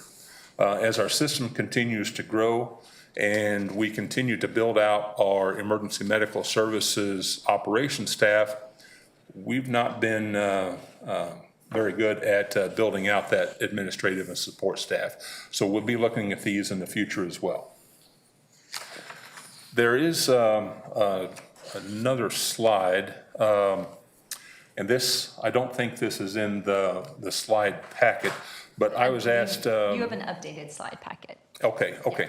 So I was asked to to touch on some discussion that we had during our study session a few weeks ago. And it's important to let you know that we do anticipate our request for approximately 20 MEDAC paramedics and EMTs over the next couple budget cycles. As the county continues to grow in the western and southern portions of the county, including DeSoto and Edgerton and Gardner and Spring Hill, and in the currently unincorporated areas, the demand for ambulance service grows as well. Meeting these demands can be accomplished by enhancing MEDAC services already present in DeSoto and Edgerton. For example, by converting our squads with one paramedic to an ambulance that has two, and by adding an ambulance and staff in the southeast portion of the county at a station we already own. The county purchased that former Johnson County Fire District 2 station at 191st and Lackman in 2022 to house a 24 ambulance crew when funding occurs.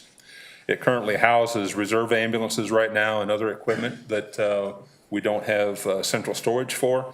It also serves as a sheriff's substation and a staging area for public works equipment and vehicles when needed. The MEDAC ambulance replacement plan that we have in place that I mentioned a little bit ago,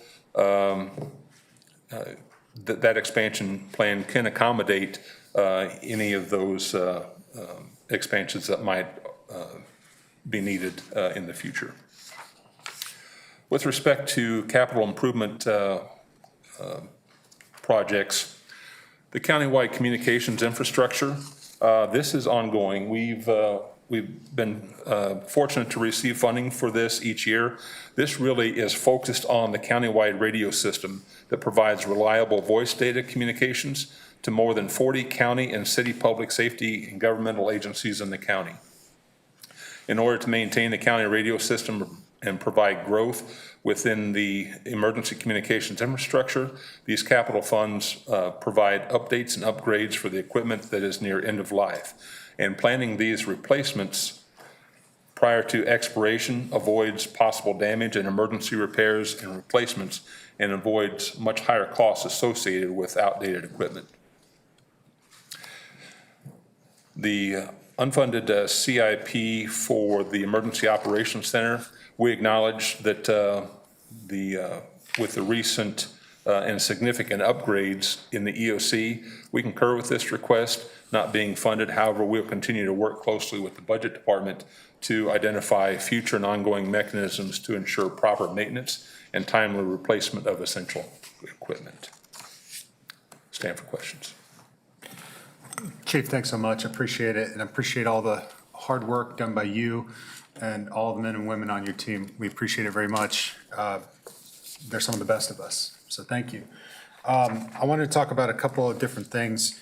I was going to be pretty pointed on body cameras. Glad to hear that there's a grant opportunity, though, so I'll leave that. I know in past years we had a significant conversation regarding body cameras, particularly in the jail, and for everybody to have their own body camera within the sheriff's office. And we said that we'd have the further conversation regarding corrections and EMS getting those body cameras.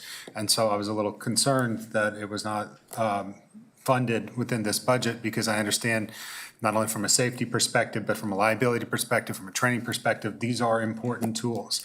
And so I look forward to seeing if they're available in a grant opportunity. Do you know, and I know we don't have corrections here today, whether corrections would be possible for that grant opportunity as well?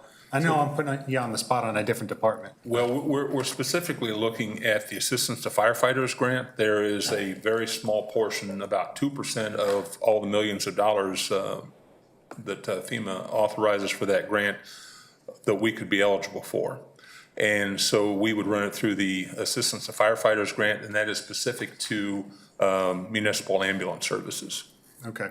That being the case, I think we need to continue to have the conversation, at least with corrections then, about those body cameras. So I'm going to be putting that at least as a revisit to have the conversation, because I feel very strongly that that's an important tool for law enforcement. You talk about the needs we have here.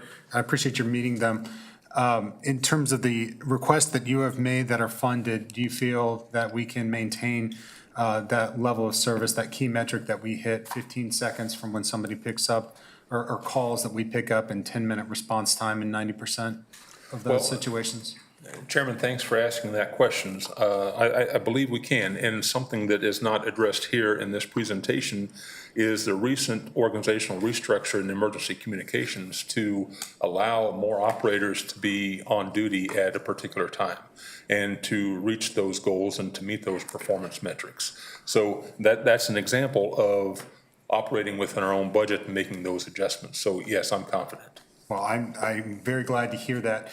And I also appreciate the slide that you included that talks about how we need to continue to look at future years and to be prepared for the continued increase in call volume, meeting those demands, not just with the 4 communication specialists, but with additional deputies over time.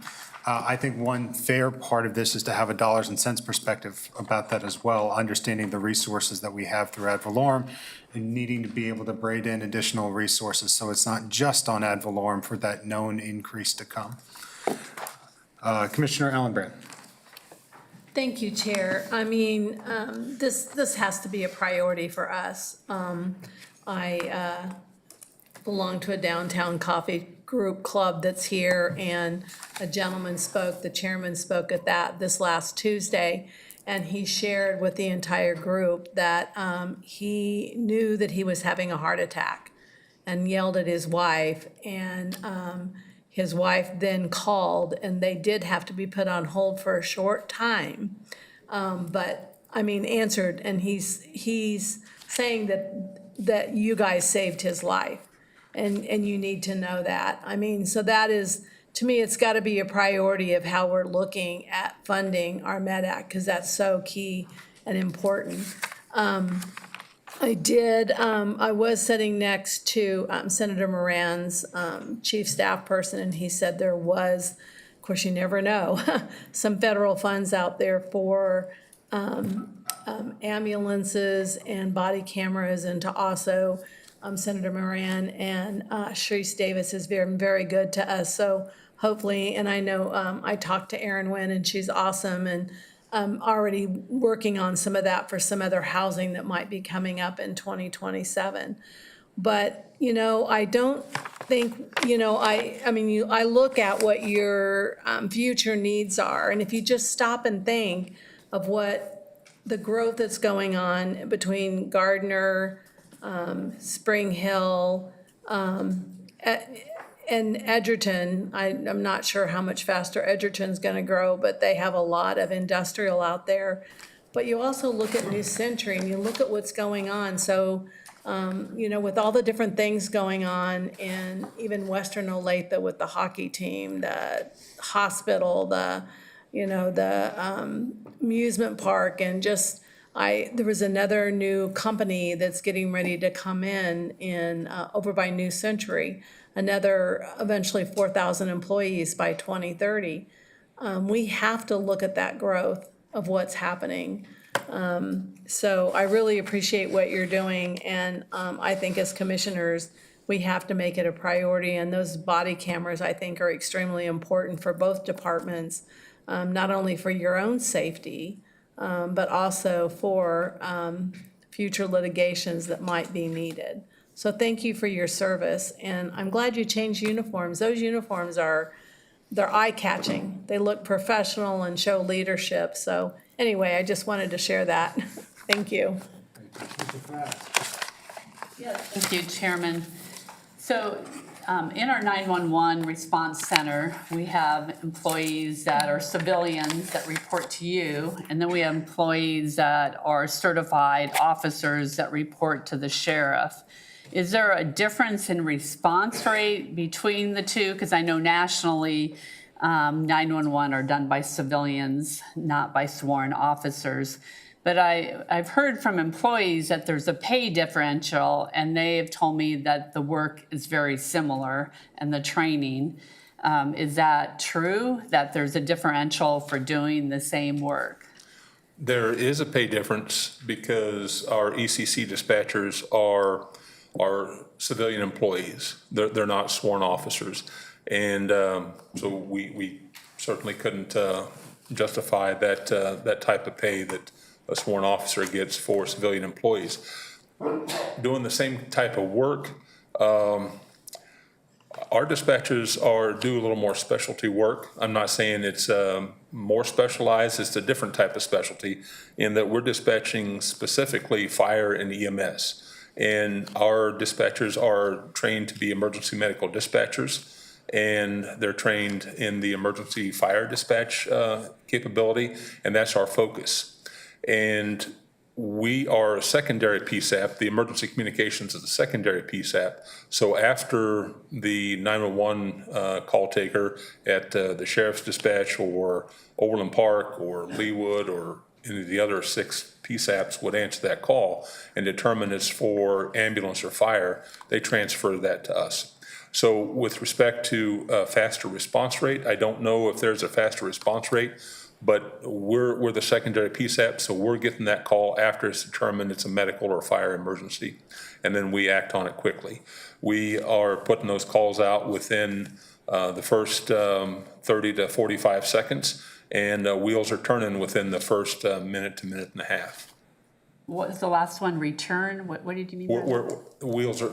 Units are responding within the first minute to minute and a Okay, half. so you answer within 30 seconds, and then you forward it to the ambulance, and they answer within a minute, you're saying? Well, we'll take the call. We'll go through our process of determining what the medical emergency is and then dispatch it.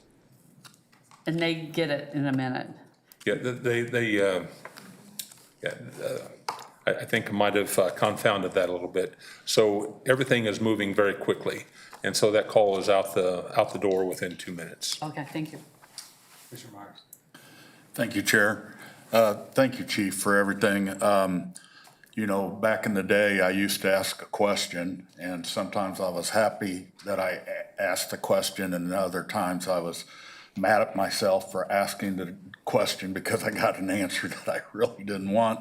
But I still think it's important to ask this question because it gives me a better feeling of need and urgency of your department. And so one of the things that I used to ask is, of the unfunded items, where did you put a rank? And I would say either most urgent, 1, 2, and 3.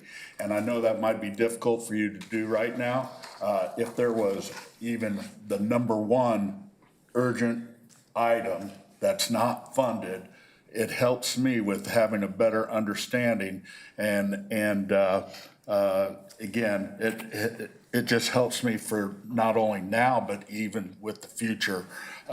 Would you be able to rank your unfunded items in 1, 2, and 3?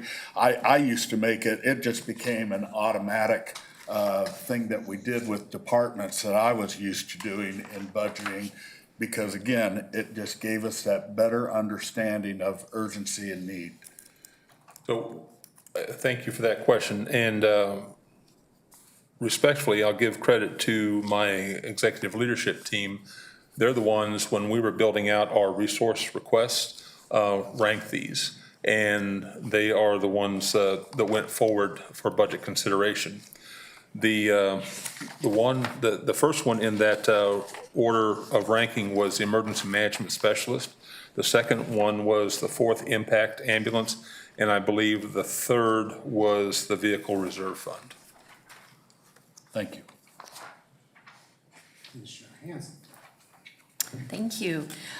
Well, this is more of a statement than a question, but you're certainly welcome to expand on it. But I just wanted to say thank you for working so hard to get that increase in the ambulance transport Medicare reimbursement rate so that we could do that, pay for that 4th impact ambulance. I've had the opportunity to talk to some of your staff, and they told me what a difference that makes for them in terms of their stress level and their being able to better take time off that they need and not have to worry about the staffing as much. So I don't know if you want to speak to, some people may not even know what that impact ambulance is. So the impact ambulance is really to meet those peak demand calls for service.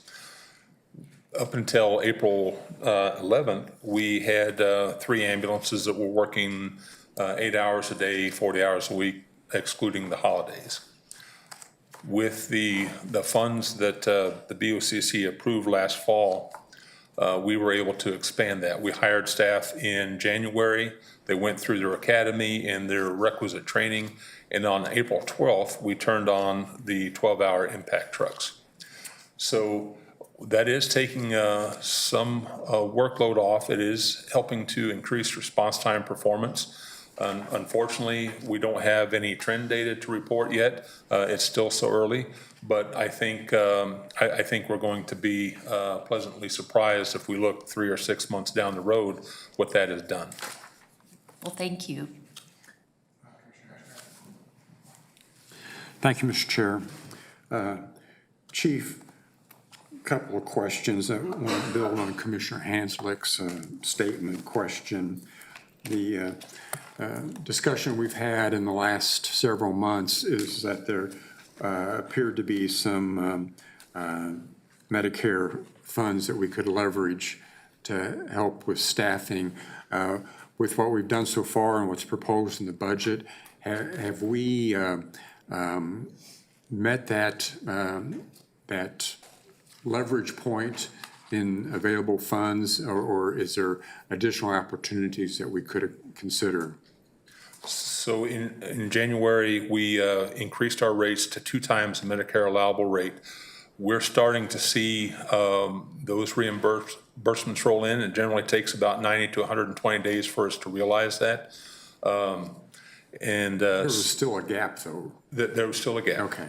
And then in the 2027 budget, we're proposing to increase our fees to 2.5 times the Medicare allowable rate. And where will that put us regionally? That will put us probably within the upper 1/3 of the fees. Okay, very good. Chief, I wanted to build on what Commissioner Fass was asking. Over the last several years, there have been a number of discussions about the relative cost benefit of consolidating these PSAPs, particularly the 2 in Johnson County. Is there any active consideration to look at that and the cost benefit potential, not just for us, but for other communities? As you mentioned, there are 6 PSAPs. We have 2 of them. And with the differences and potential impact on performance, I would think that should be something of consideration. So I'm not trying to put you on the spot, but I would hope that that discussion is ongoing. I tell you that internally, we have that discussion, and in the same dispatch center, we talk about what that discussion might look like. And there are some of us who are, frankly, Commissioner, waiting on go. We're waiting on you, the electeds, to make that decision to save those money. It's a policy level decision. So if our electeds tell us to do it, we'll get it done. Fair point. And finally, Chief, I mentioned this last year, again this year. I appreciate your KPI presentation, good coverage. One slight clarification. You lead off percent annual operating expenditures to adopted budget.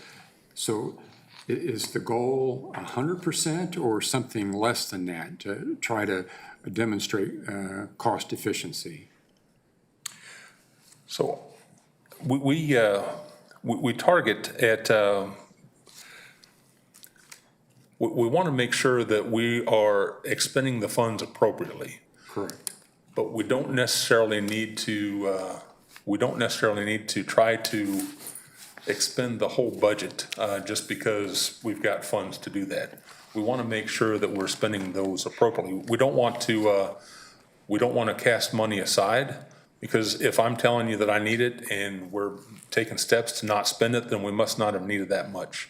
So that's a delicate balance. I'm not sure if that's an art or a science, Commissioner, but we want to be as close to the maximum expenditure as possible, but also know that sometimes there are going to be some expenditures that aren't made because of necessity. Well, with this budget year and the pressures to pause hiring, I was just wondering what the goal was, if it was still 100%.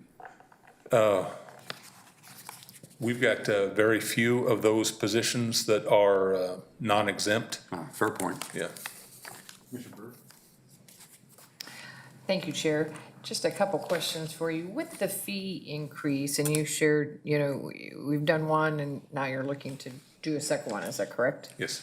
So in the M12, on page M12, charges for service, a line under agency revenues, is that where we're reflecting the anticipated fee increase? And I see Mr. Dapp is shaking his head yes. And the reason I asked that question is when I look at actual for 25, budget for 26, estimated for 26, and then request for 27, I don't know, I guess I would assume that maybe with that fee increase, we would have seen maybe a larger budget revenue estimate for charge for service. So I understand if we're being conservative because that's a hard thing to gauge. And I think part of that, and I actually talked to Paul about this the other day, as we increase higher, there will be additional uncollectibles with that increased revenue. And so there's again, that threshold, and as you increase a little bit more, you might see more uncollectibles. So that is where we're being conservative, understanding that we might not receive that full amount just due to that piece in the higher rate. And I appreciate that. I think I'm centering on budgeted for 26 and estimated for 26, and we already have like a 1.1 variance of more revenue than anticipated during the regular budget cycle. So I'm trying to be mindful of that as well.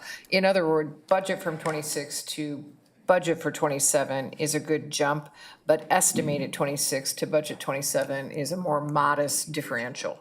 And that reflects the increase that was approved by the board in December of last year for that impact truck that was brought online in April. Perfect, that helps me. And then my second and final, last question for this round is, am I correct that, is there any public safety sales tax 1 or 2 in emergency services? So the reality is public safety is a big term. It's a big umbrella. But right now, there's limitations that public safety, 1, 2, and of course 3, because it was very project specific, unfortunately doesn't include public safety when we think about emergency services. I'm correct?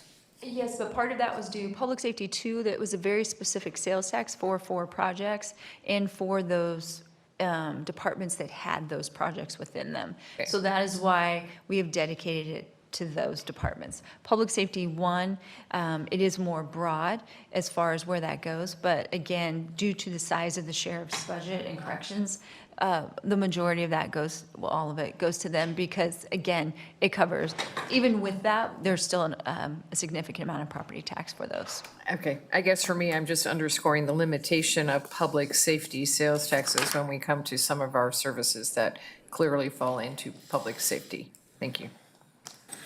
I'm going to ask 2 pretty specific questions about particular RIRs, if that's okay.